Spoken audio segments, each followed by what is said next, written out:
어서오세요. 괴담 들려주는 낚시꾼 괴담로 괴담집사입니다. 단편님들, 뭔가 이상한 일을 경험했을 때 혹시 내가 그런 행동을 해서 그런가 하는 그런 걱정 섞인 생각을 하게 되잖아요. 게다가 장소가 예전부터 내려오는 이상한 전설이 있는 곳이라든지 아니면 기묘한 경험을 했다는 사람들이 많다더라 하는 그런 곳이라면 그런 걱정 섞인 생각은 더 격하게 떠오르겠죠. 그쯤 되면 대부분은 그냥 그거 맞네 이럴 것 같은데 말이죠. 탄팬님들께서도 혹시 그런 경험 해보신 적 있으신가요? 이번 이야기는 낚시터에서 낚시꾼에게 들은 기묘한 경험담입니다. 그럼 낚시터 괴담, 괴담집사의 시점으로 떨어보겠습니다.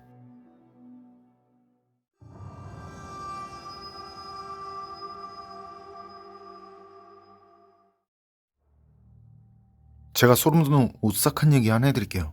홍천 며느리 고기에서 경험한 일이에요.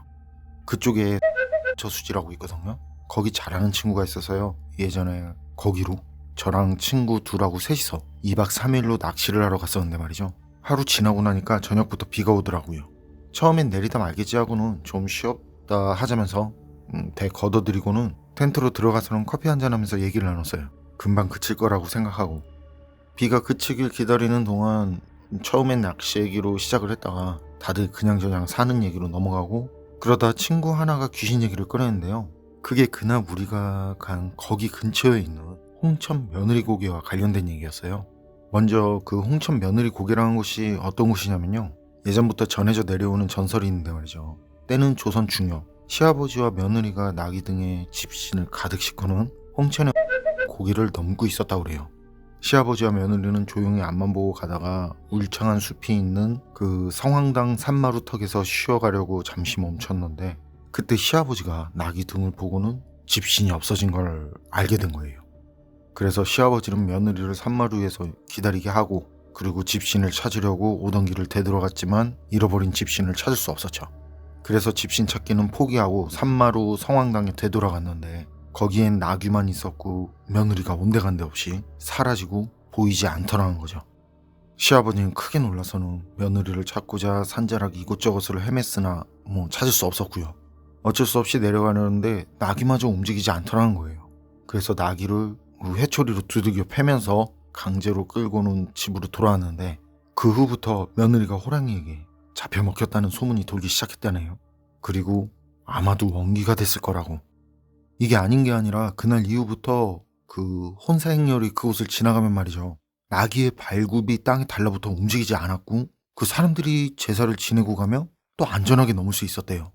그래서 사람들은 제사를 지낸 뒤에 고개를 넘기 시작했다고 하고요. 그리고 며느리들이 그 고개를 넘으면 어김없이 호랑이에게 잡아먹혔다는 말까지.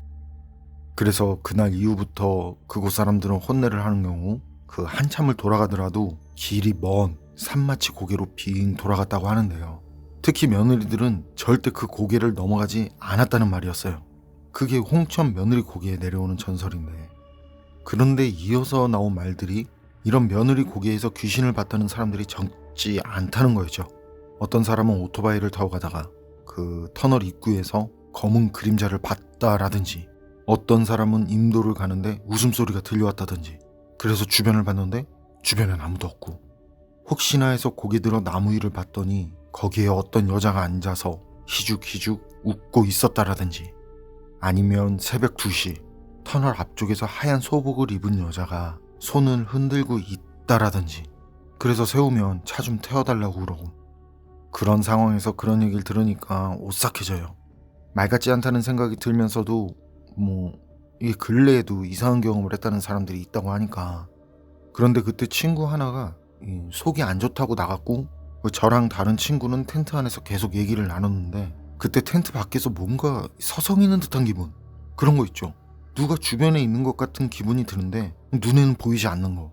그래서 주변에 뭔가 있는 것 같다고 그렇게 말했더니 친구가 그래요. 입마이가 겁나니까 멀리 안 가고 텐트 주변에서 일 보는 것 같다고.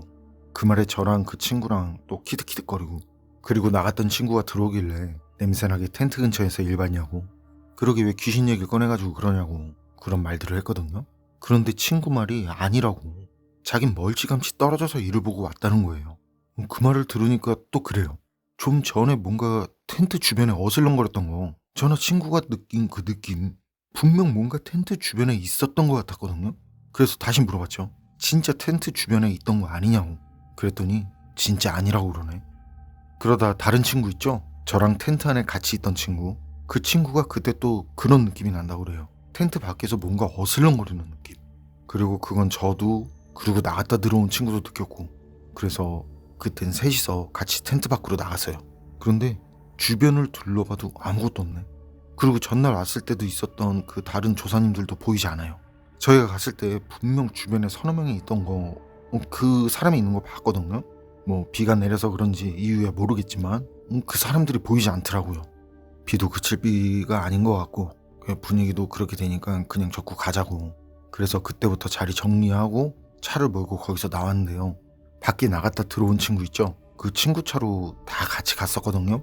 운전을 하면서 오는데 거기 며느리 고개 터널 전쯤이에요. 거기서 갑자기 소리를 지르더니만 갑자기 엑셀을 밟아요. 막 욕까지 하면서. 그래서 네 지금 왜 그러냐고, 뭐하냐고 저나 다른 친구가 그렇게 말했죠. 그랬더니 막 떨면서 진짜 엄청 떨리는 목소리로, 그것도 크게, 니들은 못 봤냐고, 그래서 뭔 소리냐고. 친구 말이 앞에서 갑자기 검은 옷을 입은 남자가 나타났다는 거예요. 그렇게 갑자기 나타나서는 아주 빠르게 차 쪽으로 달려오는 모습인가 싶었는데 바로 차 그 앞유리에 딱 붙는 그런. 그런데 그 짧은 순간에도 그게 사람이 아닌 걸 알겠더라는 거죠. 그런 말을 하고 운전을 하면서도 두리번거리고, 그러다 또 갑자기 놀라기도 하고. 그런데 다른 친구 있잖아요. 저랑 텐트 안에서 같이 있던 친구. 그 친구가 주머니에서 뭘 꺼내요. 혹시 이것 때문인가 그런 식으로 말을 하면서요. 그러니까 운전하던 친구가 뭐냐고. 그래서 운전하는 친구한테 넌 그냥 운전이나 하라고 그러면서 제가 봤거든요. 멀쩡하고 괜찮아 보이는 그 시계였어요. 루라고 있잖아요. 그거. 그래서 그게 왜 무슨 말이냐니까 그 친구가 그걸 그 저수지에서 주웠다고 그래요. 자기가 자리를 잡았을 때 거기 있었다고. 그런데 텐트에서도 그렇고 그때 도로일도 그렇고 좀 찝찝하다고.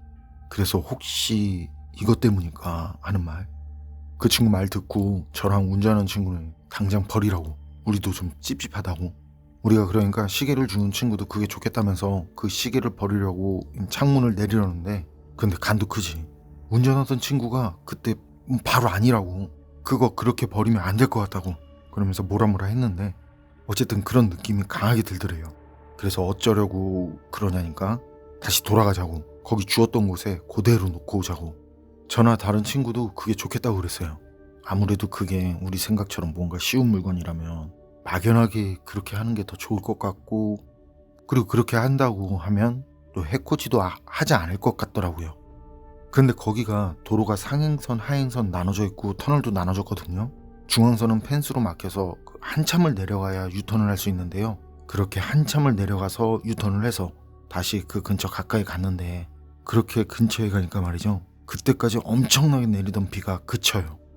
뭐 그거야 타이밍이 맞아서 그럴 수도 있겠지만 당시엔 그게 그렇게 신기하더라고요. 그러면서 그게 맞나 보다고, 그 시계 때문에 그랬나 보다고.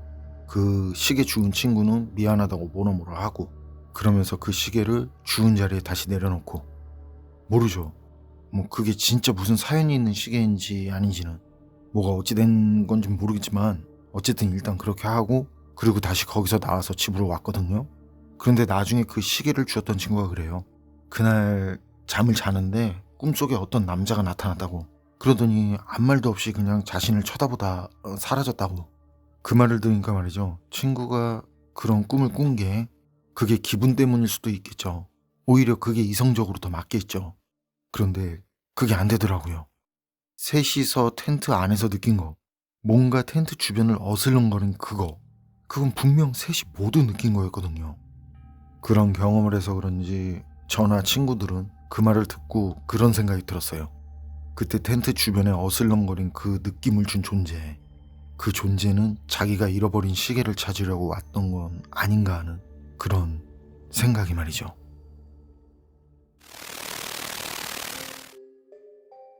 낚시꾼 애기들은 낚시터에 담은 여기까지인데요. 홍천 며느리 고개가 오토바이나 자전거 타는 분들한테 인기가 많은 곳인가 봐요. 저도 지나가면서 어깨너머로 듣듯이 들은 얘기지만, 오토바이나 자전거를 타시는 분들 중에도 거기서 이상한 경험을 했다는 분들, 그런 분들 얘기가 꽤 있는 것 같더라고요. 여러분 생각은 어떠세요? 이렇게 뭔가를 보거나 경험했다는 사람들이 많다면 판단은 여러분께 맡기겠습니다. 괴담록 오늘 이야기는 여기까지입니다. 그럼 전 다음에 또 다른 사연으로 찾아뵙겠습니다. 늘 건강하시고 평온하세요. 함께 해주셔서 고맙습니다.